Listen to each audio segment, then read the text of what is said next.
ဓုဆိုတာကောင်းလေဆိုတာပဲဒါပဲလေဟုတ်တယ်မလားမြန်မာအရာပြောရင်ပါဠိလိုဆိုရင်တာဓုဟုတ်လားမြန်မာလိုအနဲ့ပြန်လိုက်ရင်ဒါကောင်းလေဆိုတာဒါပဲလေပြီးဟုတ်တယ်မလားဟိုကျွန်တော်ရဒါဓုဆိုတော့အကိုရတခုနဲ့ခေါ်တော့နည်းနည်းဆန်းသွားတော့ နည်းခုံးခေါ်ပြလိုက်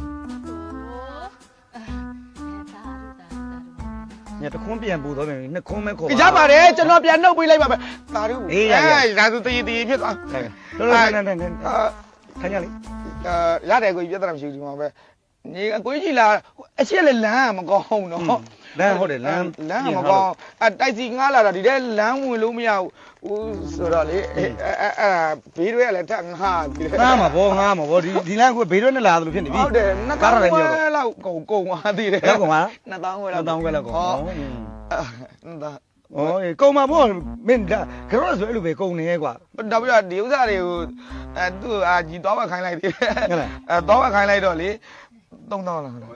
မုတ်ကြီးပဲ3000အားလေးနဲ့ဆို9000ခွဲ6000လောက် 9000ဝယ်ကျော်တော့ကိုရီကုန်တယ် ကုန်တော့ဗောကတော့ဆိုဒီလိုပဲကုန်နေကွာအေးကဲသွားကြတော့ငါညီအကုန်လုံးနေပူပြီးတော့အကုန်လုံးဖြားနာ ကျွန်တော်တဲ့ပဲပြောတော့မယ်ကွာဒီလိုရကြီးခါကြီးမှာကိုလူကြီးသူမကိုလာကြတော့တယ်ဆိုရဲဗျာမုတ်ဖို့ကတော့ပေးရမှာပေါ့ဒါကလည်းထုံးလန်းစင်လာပဲဟာယူကိုလည်းအတိတ်ပဲမရှိတာမုတ်တော့ယူထားပြီးတော့ပြန်ကြဆိုတော့ အေးအဲ့ဒါရှေးဦးဆွဲတွေပဲဒါမင်းတို့မကောင်းတဲ့စနစ်မကောင်းတဲ့စိတ်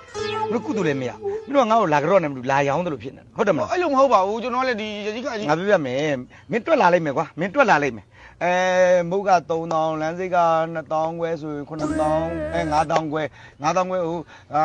1000ငါတသိန်းခွဲလောက်မြန်အကိုကြီးကငါ့ကိုမိုးပေးလိုက်လို့ရှိရင်ငါ9000ခွဲရမယ်9000ခွဲရရင်ဟိုကောင်ငါဘယ်လောက်ပေးမယ်ဟုတ်တယ်မလားအဲ့ဒါမင်းတို့တွက်လာတာသူဘလို့သိချောင်းနေကြည့်မြချောင်းကြည့်တာမဟုတ်ဘူးသိစရာလည်းမလိုအဲ့ဒါငါငငယ်ကလုပ်ခဲ့တာလေနော် အကိုလည်းအဲ့ဒီထုံးစံကိုသိကို အဲ့တော့မကြိုက်တာလေအဲ့ဒါယူမကြိုက်တာမိဘတွေကိုလာပြီးတော့ရောင်းတယ်လို့လူကြီးသူမတွေကိုလာရောင်းတယ်လို့ဖြစ်နေကုသူလည်းမရဘူးကွာဟုတ်တယ်မလားအဲ့ဒါလူငယ်တွေအလူမားနေလို့ရေးလိုက်လွဲနေလို့ပြောတာကဲ ရမောင်ရပြီမပေးနဲ့တော့အကိုဒီရရတဲ့ဟာတွေကိုလည်းကျွန်တော်ကလာကြတော့တယ်ရှေ့လူကြီးတွေဆိုရင်ကျွန်တော်တို့ကြော်ပြီးပြန်ဝင်မုတ်ထားခဲ့ရတယ်လေထားခဲ့တဲ့ခါကျသူတို့ကပြီးစားတယ်လေဒါရှေ့ဦးဆိုတဲ့ပါနေတယ်ဟုတ်တယ်လားအဲ့တော့ကျွန်တော်တို့ကြော်ပြီးသွားပြီအဲ့တော့ရှေ့ဦးဆိုမဖြစ်အောင်လို့အခုဘယ်သူမှမလုပ်တဲ့အတိုင်းအတာတစ်ခုနေနဲ့လူကြီးကိုကြော်ပြီးသွားရင်တို့ကစားတယ်ဟုတ်တယ်လားအဲ့တော့လူကြီးမကိုင်းနဲ့တော့စားရအောင်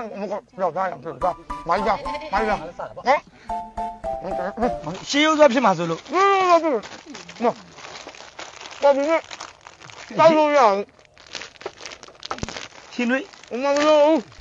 နော်ဒီနေ့ကျွန်တော်အေးကရောက်နေမှာဆိုလို့မရောက်ဘာဖြစ်လဲနော်အမဖောက်ဘာကနေဘာလို့ရောက်ကြလဲမိုင်းမလေးပြအောင်မနော်ဟဲ့ငါမင်းပတ်တော့ငါအိမ်ရောက်ပြီးပြေးမယ်ကွာရ တော့အိမ်တော်ရောင်းပြီးပေးရမှာအော်ဘလို့ပြန်ဖြစ်သွားလဲကွာ ကောင်းတယ်မှတ်ပ